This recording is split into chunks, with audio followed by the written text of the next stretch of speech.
You are listening to Middle East Monitor Conversations, bringing you lively discussions with prominent voices from the region and beyond, as we delve deeper into issues shaping the Middle East and North Africa, from politics, the culture, and the arts. Hello, welcome to MEMO Conversations. I'm video producer Osman Butt. My guest today is Ambassador Robert Ford. We're going to be looking over his career as a US ambassador to Algeria and Syria, and we're also going to be discussing topics to do with developments in Algeria and Syria and US foreign policy towards it. So Robert Ford is a fellow at Yale University's Jackson School of Global Affairs, where since 2016 he has taught about US foreign policy, and he has been a fellow at the Middle East Institute in Washington since 2014. A career diplomat until 2014, Ford was US ambassador to Syria from 2011 to 2014, directly advising the top levels of American government about responses to the expanding civil war there. Prior to his work on Syria, he was a senior political advisor at the American Embassy in Baghdad between 2004 to 2006, and then deputy ambassador at the US Embassy in Baghdad in 2008 to 2010, where he helped the transition from American occupational government to Iraqi sovereign rule, and wider Iraqi responsibility for governance. In between assignments in Iraq, he was the US ambassador to Algeria between 2006 to 2008, where he expanded bilateral cooperation in the fields of education and the rule of law. Ford also served in Bahrain, Cameroon, Egypt, Turkey, and Washington. Before joining the diplomatic service, he was a teacher with the Peace Corps in Morocco in 1980 to 1982. He received the John F. Kennedy Profile in Courage Award in 2013, and in 2014, the Secretary of Distinguished Service Award, the State Department's highest award. Ford speaks English, Arabic, and French, and appears regularly in the US and Europe and Arabic media. He has published articles in the New York Times, Washington Post, The Atlantic, and Foreign Affairs, among others, and has given guest lectures at Harvard, Princeton, MIT, UCLA, Tufts, Johns Hopkins, and other schools in the US and Canada. Ambassador Robert Ford, welcome to MEMO Conversations. Thank you for the invitation. Nice to be with you. And I hope you'll forgive that I almost called Foreign Affairs Ford Affairs. I mean, that's how expert you've become now. They just named the publication after you. No, I'm hardly an expert. Okay, so I'd like to really begin at the beginning, because obviously, as we've gone through your bio, as we mentioned, you've obviously had a long-standing interest in, going to other countries. You were in the Peace Corps in Morocco, and then you obviously then went into the diplomatic service. Could you perhaps start off by telling us what drew you to wanting to do that kind of work? I have always had, since I was a child, a huge curiosity about the rest of the world. I grew up in Colorado, which is sort of in the western center of the United States, but very far away from any other country. And I was very keen to visit other countries. When I was in elementary school, really in starting 4th, 5th grades, I started studying French, and I loved studying French. In high school, my favorite subjects were languages and history. And I think that interest in the world history, world cultures, led me then to study international relations at university. And then my first time overseas was to be a teacher in the American volunteer organization whose name is Peace Corps. And I went to Morocco. Yes, it's and was that sort of the beginning of your relationship to the Arab world? Because you're very passionate about the Middle East and North Africa. Yeah. I saw a movie when I was in high school called Lawrence of Arabia. It's very famous with Peter O'Toole and Alec Guinness, and was sort of fascinated by the film. And in 1979, with events in the Middle East, and in particular the Iran Revolution, it appeared that the Middle East was becoming more and more important in terms of its global influence. And so I decided to start studying Arabic. Therefore, I already spoke some Arabic before I went to Morocco. But when I was in Morocco, I absolutely loved it. Such a fascinating country, colorful, very different, wonderful hospitality. And then I decided I wanted to join the diplomatic service. So how did you make the transition from Peace Corps to the diplomatic corps? I mean, there's obviously an entire process there. Well, of course, there's an examination process you have to go through, but I would just say that the work of the Peace Corps and the work of a diplomat are very, very different. They're both in foreign countries. In a way, I was jealous when I was a diplomat of the way Peace Corps volunteers every day of the week, every hour of the day were interacting with local communities and with the people of the country themselves. They weren't in offices, often stuck in bureaucratic meetings.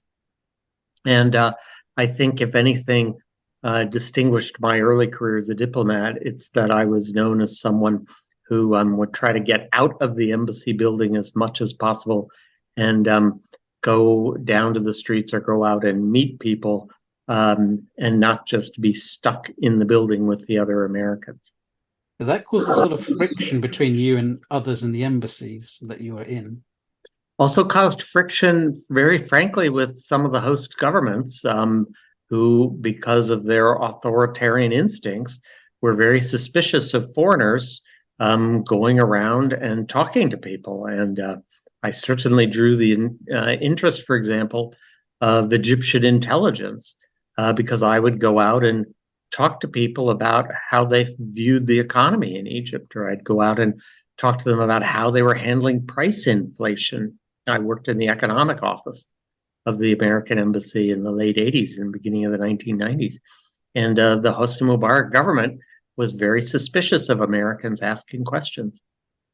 Yes, and I sort of wondered, though, if we go back to you going into the diplomatic service, what sort of ideas did you have going in? What did you think it was going to be like?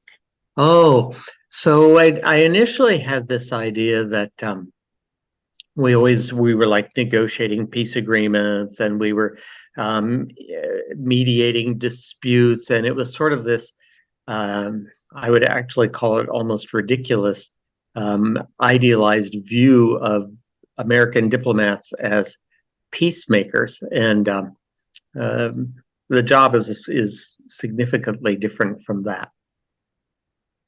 Mm-hmm. So was it the case then that when you joined, you thought you'd be doing all these big things, then you get over there and then you find you're doing, in many cases, menial bureaucratic kind of work, like processing people's visas and that? Yeah, so my first job, for example, I did a lot of visa work in Turkey. But actually, in some ways, that was sort of fun because at least you got to meet Turkish people at the visa windows. And although you couldn't have deep conversations, you at least got to speak Turkish and you could talk to people for a few minutes. And I enjoyed that. But I think the real fun in the diplomatic service is getting out of the buildings and going out and talking to people. And I was very happy doing that. And it was kind of like being a journalist almost, in a way, in terms of we're looking at a particular topic. For example, we were very concerned about Egyptian stability in the late 1980s. This is before the Kuwait War. And the Iran Revolution had happened just 9 years before. And very frankly, Washington was concerned that Egypt would be a new Iran. And so we paid a lot of attention to the economic conditions of regular Egyptians. And that was sort of my job.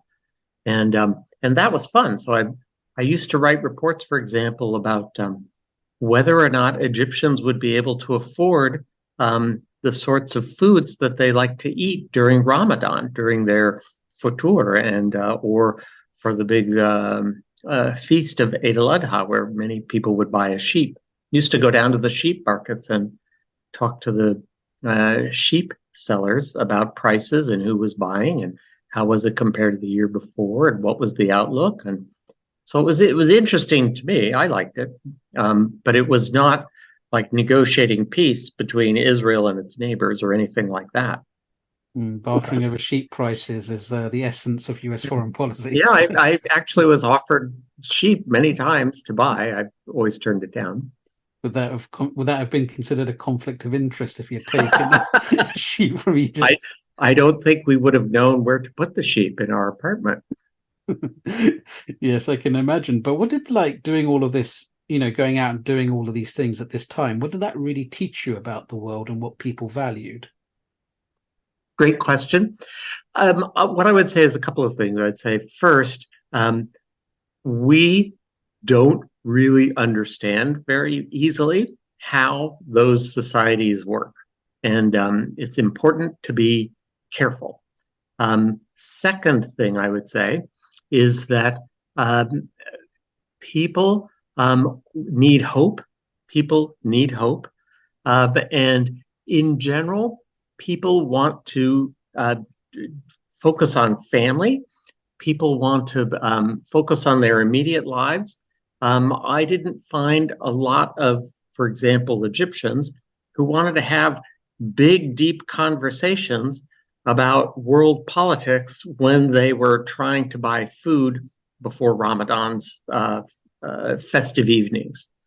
And so I think what that told me is focus on domestic issues and stop worrying so much about sort of the regional politics. And so most of my career, I ended up working in countries that were having big domestic problems. Algeria in the 1990s, for example, a terrible, tragic situation. Later, Syria, Iraq, is focus on the internal. Yeah, I wonder though, I do sort of wonder as we're saying all of this, how, your superiors and people in Washington were reacting to, we sent him out and he just came back with a bunch of reports about sheep. Well, you can ask some of my colleagues who have since retired who read them, but yes, they were known, Ford's sheep reports. That's a wonderful thing. And I feel that's a wonderful transition to your time in Iraq. Because you were made, as I mentioned, you were in the US Embassy in Iraq. You were the deputy ambassador at one point as well. So when you went into Iraq, I mean, you obviously weren't there in 2003 as the invasion happened, according to your bio. You went in afterwards. What was it you were, I mean, was it just that you were told to go to Iraq, or did you want to go to Iraq? Let's start there. Well, the first I would say is almost all of us in the State Department's career diplomatic service who had experience in the Middle East, almost all of us thought the Iraq war was a terrible idea. And it's not a secret that the Pentagon and the White House basically decided that the State Department was not on board with the program and they were marginalized. And we certainly sensed that. I got a message, or I was in Bahrain right before the war started. Or right when the war started. And while I was in Bahrain, we got a message from our superiors in Washington to stop sending messages saying that this war was a bad idea, that it was hurting our own credibility with the White House and it needed to stop. So it was kind of a depressing thing, to be frank. After the war started, and it quickly went bad, what a surprise. Then the State Department asked people who spoke Arabic to go volunteer for service in Iraq. That was in July of 2003, and I volunteered. My Arabic was pretty good at the time. And so I went, not because I wanted, I liked the war or anything. I mean, I thought the whole point of it was to get an Iraqi government stood up so we could get our soldiers out of Iraq. We had no business having soldiers in Iraq in the first place. I still believe that. I was there for 4 months, and I have to say, very frankly, that the Coalition Provisional Authority was the worst run, worst managed organization I have ever experienced. And after 4 months, I left in utter disgust. And that was in December. And about 4 months after I left, and I'm back in my nice little job in Bahrain, and I loved Bahrain. the State Department called and said, we're sending you back to Iraq. And I said, I don't want to go back to Iraq. And they said, well, that's really not an issue here because Secretary Powell has personally asked us to send you back to Iraq. He read your reports and he said he wants you back in Baghdad. So back I went. And it was still a mess, and it was a total mess. And I look back on that experience now as one where we worked very hard and we achieved very little. But did you feel, because I think the impression that I've certainly got from reading around this time period, that certain, the State Department itself felt like it was marginalized in regards to the discussions around Iraq. And so I'm wondering, when you're in Iraq itself and you're working, do you feel that sense of marginality? The way it was actually interesting during the Coalition Provisional Authority time, 2003 and into June of 2004, definitely the State Department was marginalized. Just to give you an example, I was specifically told while I was working for the Coalition Provisional Authority down in Negev, do not send any communications directly to the Department of State. All communications will go back to Baghdad, and Baghdad will send them to the Pentagon, and the Pentagon will distribute them. I'll be very frank with you. I ignored that and sent messages back, frankly, over Hotmail about what was going on in Negev. And it's those things that Secretary Powell ended up reading. I didn't intend that, but people in Washington handed it to him. And the State Department was marginalized. However, once the embassy was stood up and the mission changed from governing Iraq, Coalition Provisional Authority, to getting an Iraqi government prepared and then leaving Iraq or getting the American army out of Iraq, suddenly the State Department became much more important. I wouldn't say more important than the military, but definitely a junior partner to the military, and at times we had the lead. For example, just to give you an example of what I'm talking about, very, very few of the American senior military officers spoke Arabic. I can't think of a one, to be frank. The embassy had several Arabic speakers, myself included, and so we had a variety of contacts and ways of reaching people that the military couldn't even come close to matching. And so a four-star general in command of troops in Iraq has a staff of, I'm not making this up, 2,000 people.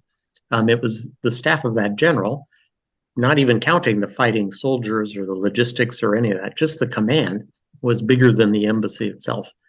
But we were actually more nimble and were sort of able to track events at a political level and an economic level well beyond what the military could do. And so the trick was always, how could the military and the civilians under the embassy, how could they work together? And that was difficult. Can I just add one point? Yes, please do. I would just say that for me personally, it was harder to get to learn how to work with the American military than it was to work with the Iraqis. The cultural differences between the way the Department of State works and operates and the way the U.S. military works and operates are enormous.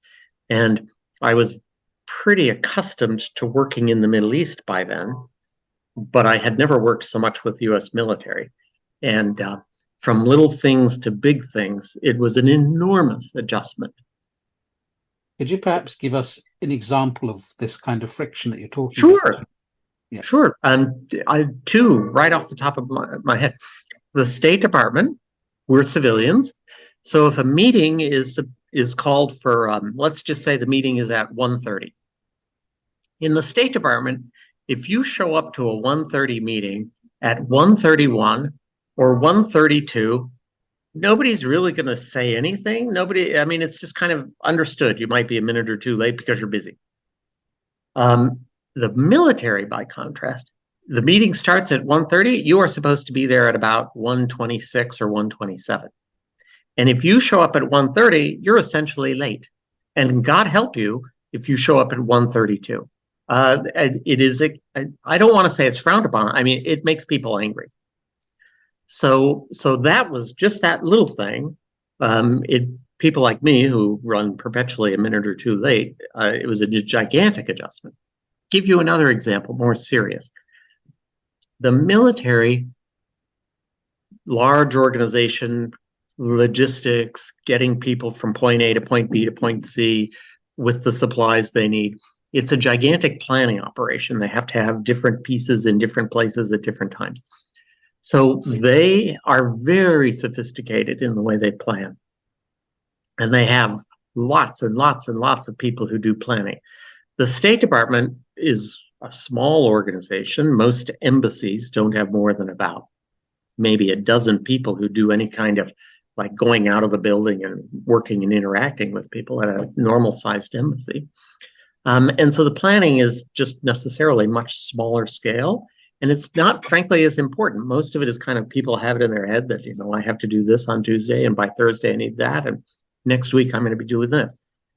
It's half the time the plans aren't even written down. And so the military's desire to have every little thing, every little detail planned out completely clashed with the embassy, which is trying to work on, say, getting an approval for a faction to stop fighting and join an election process. Well, you can't put a timetable to that because you're convincing people, you're negotiating, you're trying to persuade. Can't put a timetable on that. And this was a constant source of friction between us and the military. Did you find, for example, because I'm also wondering here about who's driving the policy on the ground when you're in a place like Iraq? What was this? Was it the military driving it? Was it the State Department? Who's driving certainly it? Certainly during the Coalition Provision Authority, it was the military, unquestionably.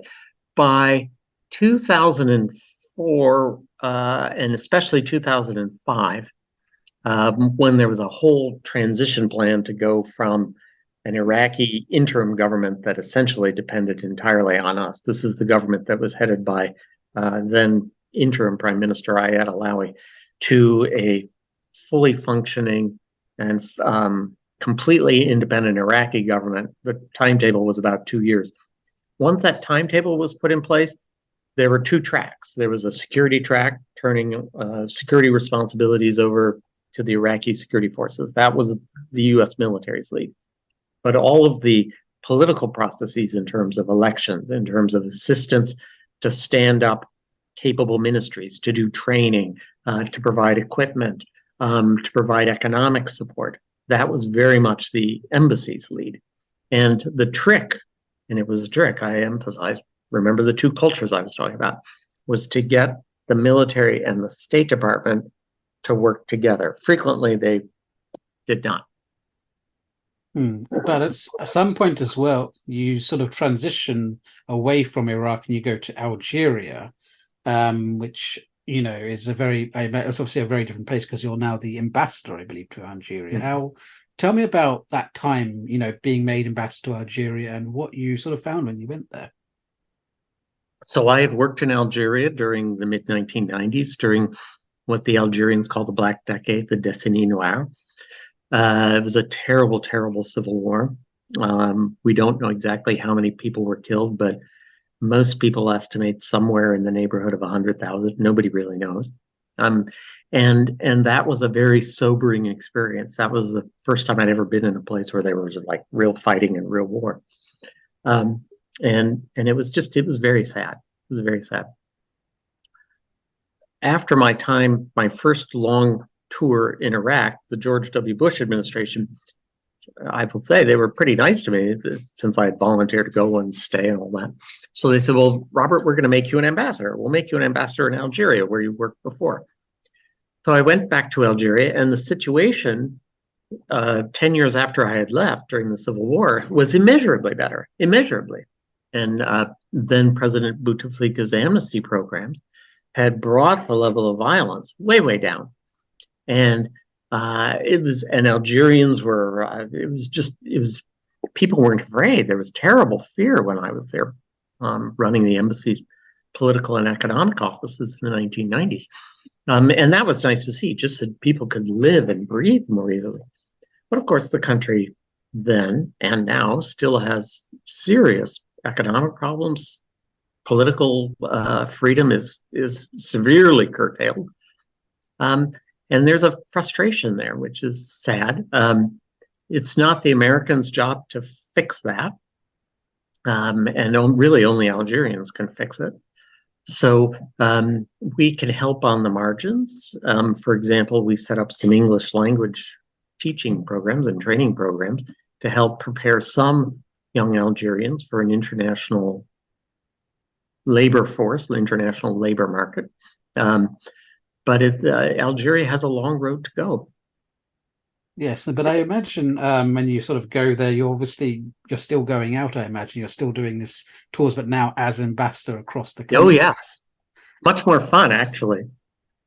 So whenever the glorious thing when I went back as ambassador is I could actually visit the country in a way we really couldn't do during the Black Decade because it was so dangerous. And so I got to see a lot of neighborhoods in Algiers that I'd heard of but had never visited, and we got to visit cities.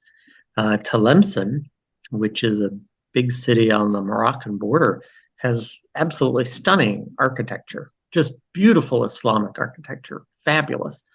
The city of Constantine in eastern Algeria is perched on these dramatic cliffs, and just absolutely beautiful.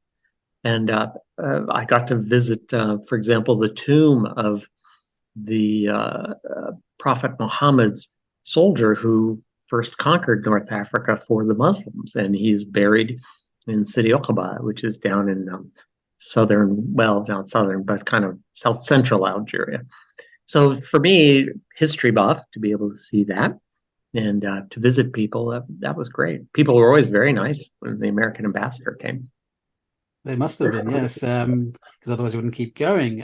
But also, I mean, what was it actually like to deal with Bouteflika in person? I mean, what was it actually? He was always, I have to say, for all of his faults, and we could go into those, but to me personally, he was very nice. The first time I met him, I'd just come out of Iraq, and of course he thought the Iraq War was stupid, was a bad mistake.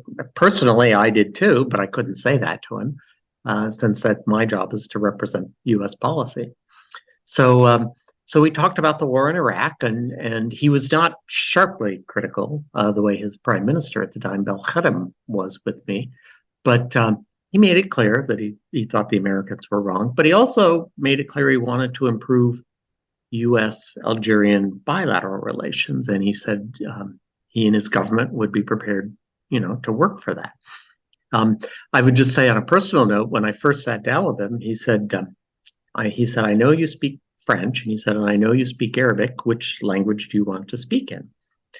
And he said that in French, and I responded in Arabic. I said, Arabic is the national language, Mr. President, and I'm very happy to use the national language if that's what you would like to do. So we spoke in Arabic. The Arabic dialect that I had learned in the Peace Corps in Morocco is not identical to Algerian dialect, but it's pretty close in many ways. And so I was able to throw in some dialect, which I think was a nice thing to be able to do. How did you get, because obviously we have this idea about leaders when they're in power in these sorts of authoritarian countries, about their grasp about the world around them, because of course we have this idea of advisors around them that are telling them certain things, but they may not have a full grasp on the reality in their countries. What impression did Bouteflika give to you about that? I had the sense that in a way he was maybe 2 or 3 steps removed from what his ministries were doing every day. I only had 3 serious conversations with him during the 22 months that I was in Algeria. The Algerian government is very protocol conscious. And so the president does not normally receive an ambassador for a long discussion. He receives an incoming ambassador at the start of the ambassador's assignment, at the very end of the ambassador's assignment to say goodbye, And I was lucky enough to have a meeting with him sort of during the middle of my tenure when we had a high-level official come, and he received that high-level official. So, but I did not have the sense that he was up on sort of the detailed bureaucratic operations. I was a little surprised on that because on our side, the American side, when you're briefing a president, usually you give them a bit of the detail of the back and forth, not overwhelming detail. Barack Obama or George W. Bush would not have been able to absorb overwhelming detail, but a bit of the detail, more than, say, what I understood Bouteflika to know. So I was, in a sense, briefing Bouteflika on what was happening and what the problems were inside his own government, which was a sort of strange. So turning to those US foreign policy, for US foreign policy at this particular time period that you were ambassador, what did you feel, what was the State Department's and US foreign policy's priority with Algeria? And did you feel that there was, a good understanding of what was happening in Algeria back in Washington? So when I was ambassador to Algeria, now this is a long time ago, this was between 2006 and 2008. In that world, Iraq and the war in Iraq consumed 90% of the attention of the Department of State, and Afghanistan, I should add. So countries like Algeria were way, way down on the level of interest. And it was hard actually to get the attention of, say, the Secretary of State, Condoleezza Rice. It was not easy. And usually it was because they needed me on something in Iraq. And I'd say, oh, by the way, on Algeria. So our two key issues at the time were, number one, regional security and counterterrorism. At the time, Al-Qaeda in the Maghreb was just starting to become a more serious problem. It's metastasized, obviously, to where it is today in 2023 with ISIS. But at the time, the Algerians were still trying to control and contain and eliminate elements of Islamic extremists that had been fighting the government all the way back to when I had been there during the Black Decade. And we were working with them on that. At the same time, there were a number of Algerian extremists who were going from Algeria to Damascus and then on into Iraq to fight for Al-Qaeda in Iraq. And we wanted to shut down those transit lines, those rat lines. I mean, and the Algerians, I have to say, were very helpful on that. Then a second issue that we had was developing the bilateral relationship in its different components, which included economic business, included rule of law, included education. And so we had little initiatives going on in all of those things. And we made some incremental progress, but I wouldn't want to oversell it.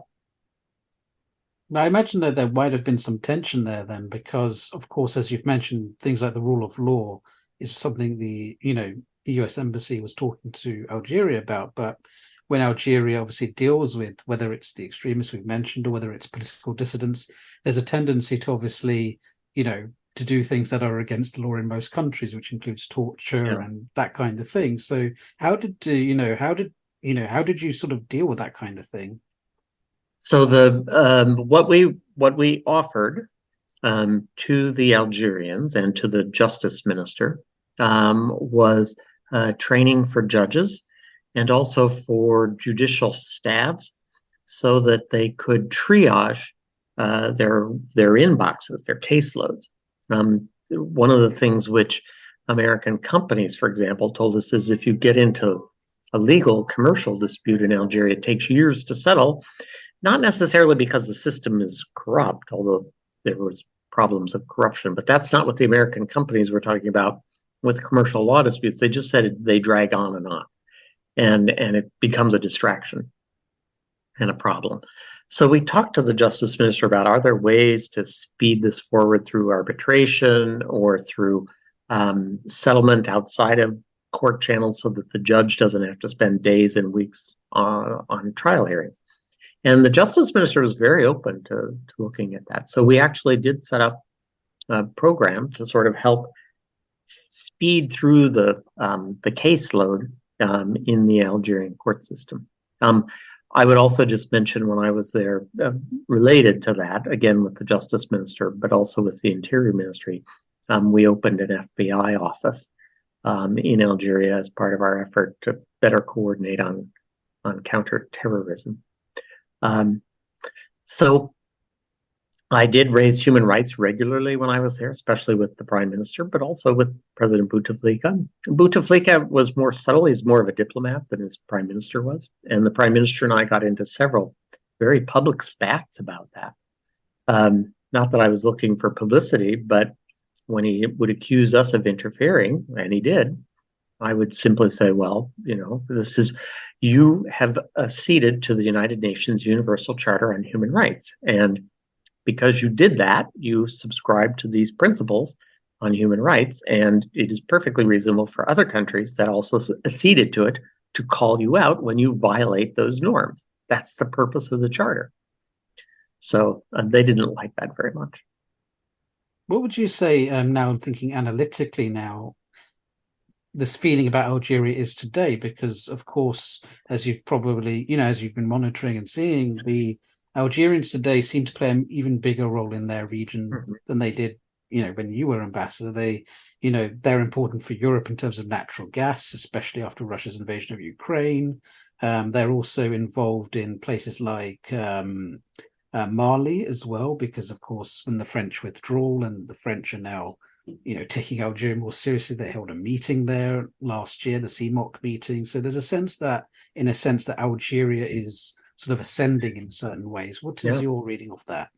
Yeah, no, I think that's absolutely right. The Algerians, especially now with international energy prices relatively high, the Algerians have more budget resources to devote to security.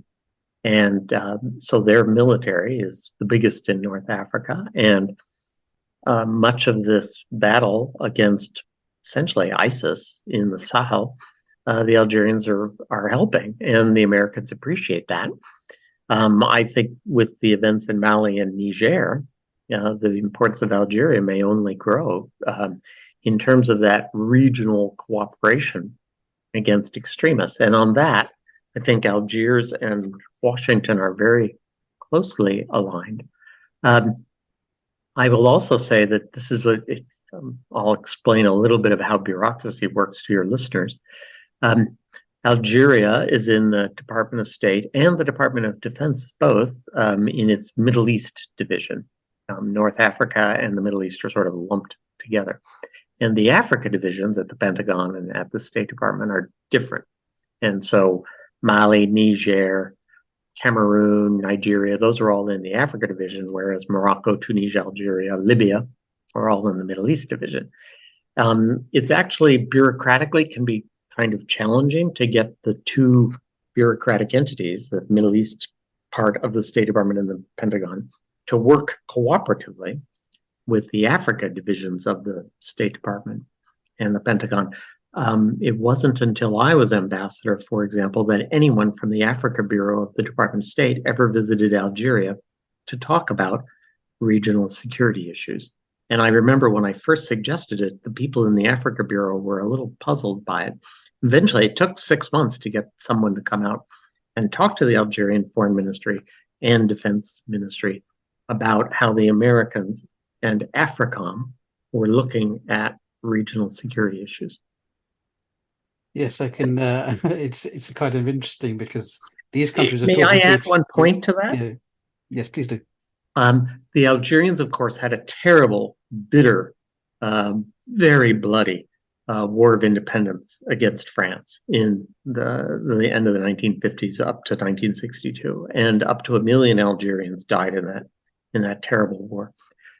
As a result of that experience and a bitter French colonial experience, frankly, the Algerians, I think, are to this day very sensitive about foreign intervention, certainly in their country, but in addition in the region around them, highly sensitive.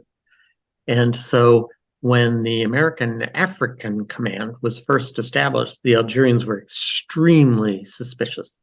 Now, this was during my tenure as ambassador. And I had to many times explain to them what the African Command would do and what it would not do. Of course, the American military commanders, the command was in Stuttgart, Germany at the time.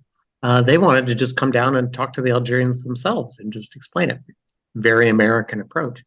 The Algerians wanted not to receive any of these people in Algiers. They were suspicious of them. They didn't like the whole idea that the Americans were going to have this African command to do what exactly? Was this some new American way of getting their foot in the tent or their nose in the tent? And so it took a long time to get the Algerians to where they would even sort of consider talking to the Africa Command. Now, 15 years later, there are regular visits, and it's much better. But it took a lot of explaining to the Algerians about what the Americans would do and what they would not do. So there's still some trust issues there, then, which is absolutely. Which is understandable, because of course you see it in the media being reflected, but you're never entirely sure to what extent it actually reflects what governments are doing. Because and the Americans had sent their army over to Iraq, and so our own track record certainly would raise suspicions among the Algerians. I would like to change track now and talk about your time in Syria. Because obviously you were appointed to the ambassador to Syria was it 2011 or 2012? I was first named in 2010 when I left Iraq, but there was a group of Republican neoconservative senators who wanted no American ambassador to be sent to Damascus, and so they blocked my confirmation, and I ended up not going until January 2011. They sent you just as the thing was about to start in Syria. The first demonstration connected to the Arab Spring occurred 3 weeks after I arrived. So you arrive in Damascus, and presumably you meet Bashar al-Assad to present your credentials. Could you perhaps describe what kind of figure he cut to you when you went to that meeting? He's very tall, very thin. His English is excellent, really, really good. So we didn't speak in Arabic because his English is definitely better than my Arabic. He was pleasant. I mean, he's in a way that, like, for example, Prime Minister Nouri al-Maliki is not pleasant. But we disagreed sharply throughout almost the entire meeting, and I have to say, on several occasions, he just outright lied to me, which I think was very strange, because he lied and I knew he was lying, and he knew I knew, and he did it anyway, which I thought was very strange. Iraqis and Algerians both would normally just be blunt and say, this is how we're doing it, and we know you don't like it, and tough. It's the way we're doing it. And instead, Bashar would just say, we're not doing it at all. For example, infiltration of fighters into Iraq to fight the American forces. There's no reason for him to lie about it. He could just say, yeah, it's happening. We don't care. So what? It's your problem, not our problem. That's what an Iraqi would have said. Frankly, the Algerians probably would have said, we're doing it and we like it, and if you don't like it, get out of Iraq. So for him to lie about it when we knew it was happening, and we had very, very good evidence. I'd seen it both when I was in Iraq and when I was in Algeria. I just thought it was a very strange thing to do. And I told Washington later, he doesn't strike me as a very strong personality, because why would he lie? He doesn't need to lie to the American ambassador. He can just throw it back in my face and say, too bad for you. That's kind of interesting, because that is something that I've heard from other people when they speak about him, is this sort of character. But as you sort of move forward, obviously Arab Spring starts, and you actually start going out to see people as this protest is taking place. What did you find when you sort of went to these different places? So I think we need to distinguish between two things. There's going out and meeting people in the opposition or pro-government, either one. I mean, I met plenty of people who supported the Assad government too. And then there was going to demonstrations. Until I went to Hama in June of 2012, I didn't go to any demonstrations. I did send embassy political officers. We had some terrific young American diplomats who were fluent in Arabic, Munir Ibrahim and Jay Munir and Amy Tachko. And they would go, they didn't join the protests, obviously, that would be highly improper, but they watched from a distance. Why did we send them? We wanted to know who started the violence. If the protesters started the violence, then frankly, the government's harsh response, in our opinion, would be understandable. By contrast, if the protest marches were peaceful, then that falls under, again, this United Nations Universal Charter of Human Rights. It's Article 20. You can protest, or you can assemble peacefully to express viewpoints. Syria also acceded to that Universal Charter in 1948. And so then it's a different thing. And there we would say, well, there were peaceful protests and you responded with excessive force, and that's not right. So I didn't go to any protests until Hama, and I'm happy to talk about why I made that decision. But I certainly did meet a lot of opposition people, and the message was consistently, in the end, you will have to talk to the government. I mean, first of all, don't look at the Americans and say, we're going to fix this problem, because we're not. We're going to get out of Iraq, and we're certainly not going to send the American army here to Syria. I had an argument with one gentleman who at the time was in the Syrian opposition. He said, your Air Force will come and save us. And I said, oh, no. Please don't think that. That would be a terrible, terrible miscalculation if you think that. And there was nothing I could do to convince him. He was just absolutely convinced the Americans would send their military. And I kept saying, nope, it won't. So part of it was trying to encourage both the Syrian government on one side.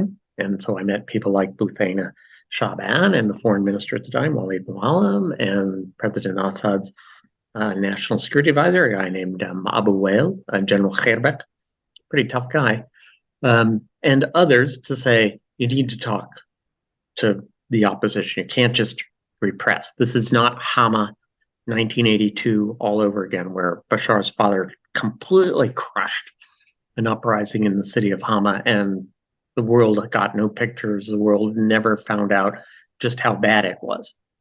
That was 1982 Hama.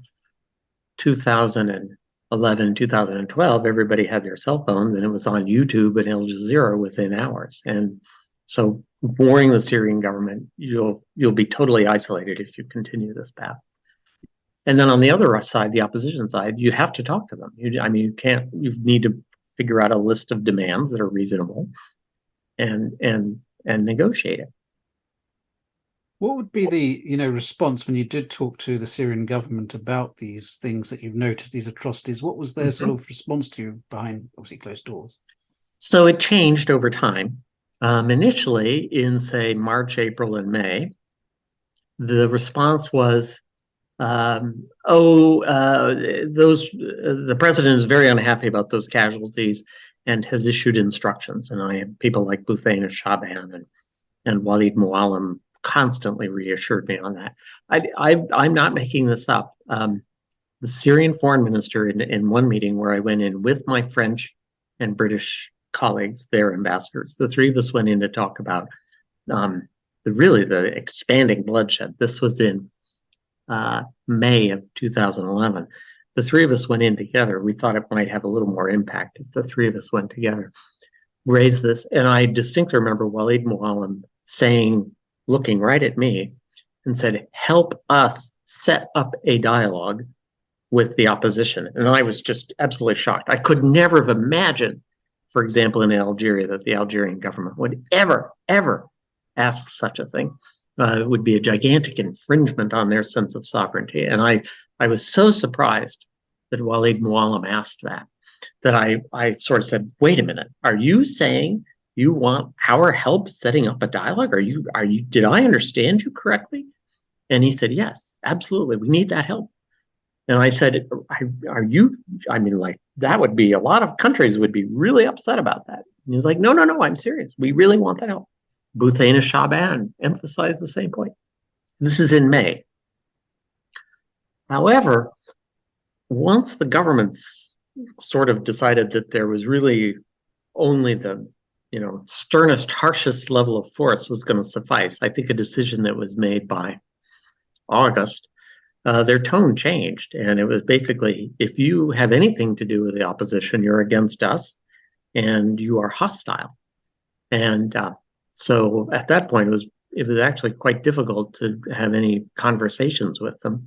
Once President Obama, in mid-August of 2012, said Bashar al-Assad should step aside, at that point, we, the Americans, were frozen out of contacts with high-level Syrians. I was just wondering, though, when you said that about him asking for your help with dialogue, whether that was sort of a delaying tactic, a way of throwing it back at you, or whether it reflected a kind of belief that fundamentally this was a foreign protest, because this was Assad's line, from very beginning. These are all foreigners. So your question is a fair one, but I think in their heart of hearts they knew that. The Syrians have Syrians have quite a thorough secret intelligence system with 4 different secret police agencies. I think they certainly watched me very carefully. I got that. So I think they knew what we were and were not doing, and the limits of it. I think there was instead a little bit of a contest within the Syrian system itself, and several people described this to me, of a group that within the circle close to Assad that wanted to sort of negotiate and make a few compromises, not a lot, but a few, and sort of try to contain the protest movement, which at that time was still peaceful in April, May, June of 2012. And then there was a very hardline element, more connected to, say, the security establishment than the political advisors. And they wanted to crack down hard. And in the end, Assad came down on that side. For example, I will tell you that some of the people in the president's office with whom we spoke before his first national address, in the wake of the expanding protest movement after Dada and when it had spread to Homs, they assured us that the president was going to outline a whole series of reforms and sort of steps to reach out to the opposition elements. And the speech was just the opposite. It was a very tough, hardline speech. And we sort of went back to some of these people later and said, "What happened?" And they said, "We lost the argument." Because it does feel, I think one of the issues as well is that for Assad, it's not just his presidency, it's his family's, and he's got his family, and then you've got all these advisors, and I think that probably swayed him. But tell me a little bit about, because I think the feeling among Syrians is that the US was never really interested in helping them in any sense, when this comes from Obama himself. So as somebody who's sort of in the State Department, as the ambassador, what was Obama's interest in Syria, and what was his conduct, his policies like at that time? Well, first, the Americans don't have, and did not in 2011 and 12, did not have vital national security interests in Syria. That's absolutely true. And Obama was elected as a president to get us out of wars in the Middle East, not get us into wars in the Middle East. The American political environment was very hostile towards the Iraq War and the Afghanistan War when Barack Obama was elected president, especially the Iraq War.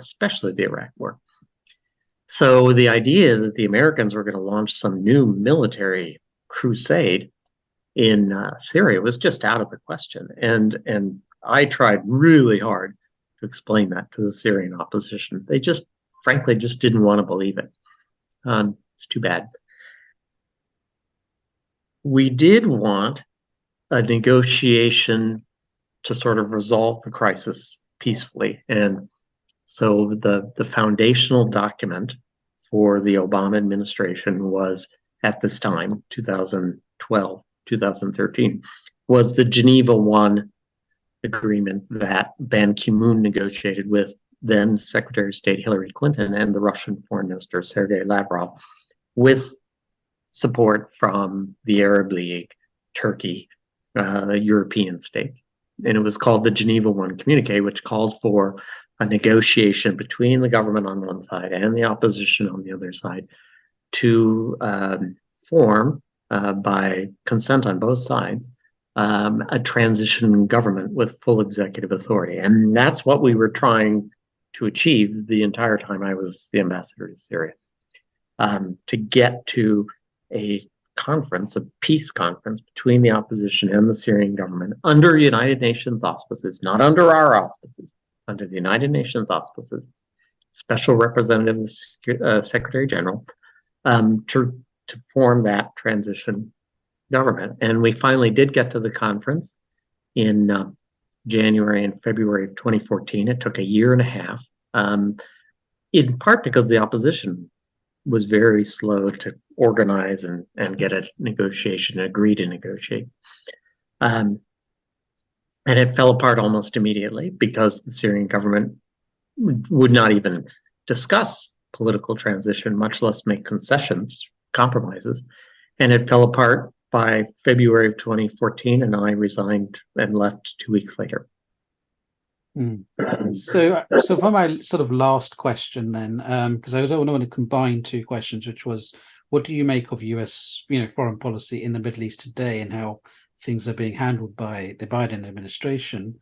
But also I wanted to combine that with, what do you think the US should be looking out for in the Middle East? What is the future? Things do you think people should look out for? I'm actually nervous about the future of the region. I'm especially nervous about how climate change is going to impact it. It's already the most water-stressed region of the world, shortages of water. What's happening in Iraq now is truly frightening in terms of villages being depopulated, agriculture truly suffering, water shortages even in cities. And that's just the tip of the spear. And it could spread to North Africa, for example. Sea level rise is going to impact Egypt, the Delta, the city of Alexandria. I'm very nervous about it. And there are other challenges. Bringing along a young population that is able to compete for work and for competitive economic situations. They are going to require education, and the systems, the education systems over there are still very slow to change. And you have the income disparities. There's a lot of very tricky challenges up ahead of. And my sense is the Americans are still sort of locked on one thing: counterterrorism. And yeah, we have a wonderful military, we do. But I'm not sure it's particularly well suited for the challenges, the biggest challenges that countries, say Egypt or Iraq or Jordan or even Algeria, Morocco, Tunisia. I'm not sure that counterterrorism is really the key problem for those countries. It's much more related to development and how to unleash the potential of these young populations. And I don't think the Americans are focusing very much on that. We're not well structured for it. Just to give you an example, if you want to help Iraq cope with climate change, what exactly in the United States government is there to help them with that? Is the U.S. Agency for International Development, are they staffed, and do they have the resources to provide useful assistance?